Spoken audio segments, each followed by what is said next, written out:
When people hear the word anarchy, they imagine chaos. वो imagine करते हैं violence होगा, disorder होगा, एक दुनिया होगी जिसके कोई rules नहीं होंगे.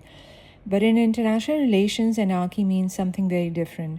And understanding this idea explains why states behave the way they do. So सबसे पहले what is international system? International system is simply एक global arena है जहाँ पे sovereign states interact करती हैं, cooperate करती हैं, compete करती हैं, trade करती हैं, alliances form करती हैं, they fight wars, and they pursue their interest. But unlike domestic politics, there is one fundamental difference. Inside a state, there is central authority. A government, police होती है, courts होती हैं, institutions होते हैं जो enforce करते हैं rules. But international system में there is no world government above states, no supreme authority that can permanently enforce rules on everyone. Ye absence of higher authority is what is called anarchy. Now, why does anarchy matter?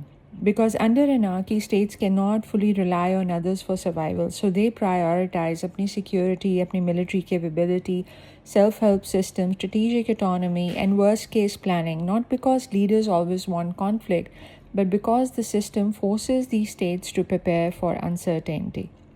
इसका real consequence क्या होता है? This is why even defensive actions can create insecurity. One state builds weapons for protection और दूसरी उसको देखती है as a threat. Arms competition begins, and this is how anarchy creates what we call the security dilemma. So remember, in international relations, anarchy का मतलब chaos नहीं होता.